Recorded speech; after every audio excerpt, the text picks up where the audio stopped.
قرآن پاک میں ایک مقام پر ہمیں حضرت سیدنا لقمان علیہ السلام کی اپنے بیٹے کو کی ہوئی نصیحتیں ملتی ہیں۔ آپ نے اپنے بیٹے کو تربیت کے حوالے سے اصول سکھاتے ہوئے سب سے پہلی بات سکھائی، فرمایا یا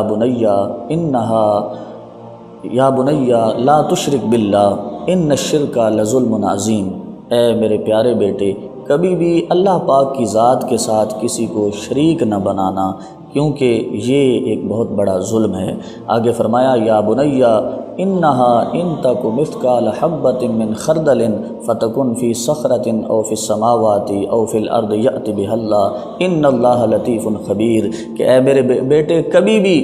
گناہ کو ہلکا نہ سمجھنا، کیونکہ اگر چھوٹی سی بھی چیز ہو، چاہے وہ پتھروں کے اندر پوشیدہ ہو یا زمین کی تہوں میں پوشیدہ ہو یا آسمانوں میں پوشیدہ ہو، اللہ پاک اسے چاہے وہ رائی کے دانے کے برابر بھی ہو، اللہ پاک اسے ضرور ظاہر فرما دے گا۔ اور آگے فرمایا یا بنیا اقم الصلاۃ وامر بالمعروف وانہا عن المنکر واصبر علی ما اصابک ان ذلک من عزم الامور،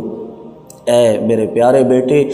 نماز قائم کرتے رہنا، نیکی کا حکم دیتے رہنا، برائیوں سے روکتے رہنا، اور کبھی بھی زندگی میں اگر مصیبت آ جائے تو مصیبت کے وقت صبر کا دامن نہ چھوڑنا۔ اور آگے فرمایا وقصد فی مشیک وغضض من صوتک ان انکر الاصوات لصوت الحمیر، کہ جب بھی چلنا تو چلتے وقت درمیانی چال ہونی چاہیے، اور کسی کے ساتھ اگر گفتگو کر رہے ہو تو گفتگو کرتے وقت تمہارا لہجہ دھیما ہونا چاہیے، گلے کو پھاڑ پھاڑ کے اس کے ساتھ گفتگو نہیں کرنی، کیونکہ جو اونچا بولتا ہے، اونچا بولنے والا شخص اللہ پاک کو پسند نہیں ہے، کیونکہ اللہ پاک کو آوازوں میں سے سب سے بری آواز گدھے کی لگتی ہے، اس لیے اللہ جل شانہ نے اس سے منع فرمایا ہے۔ تو حضرت سیدنا لقمان نے اپنے بیٹے کو تربیت کرتے ہوئے یہ ساری باتیں سکھا دی کہ اللہ پاک کی ذات کے ساتھ کسی کو شریک بھی نہیں بنانا، اور گناہ کو ہلکا بھی نہیں سمجھنا،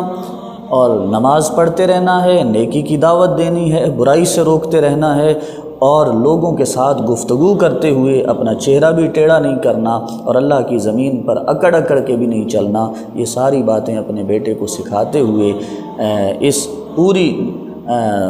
دنیا کو یہ پیغام دیا ہے کہ بچوں کی تربیت کے لیے یہ اصول بہت ضروری ہیں۔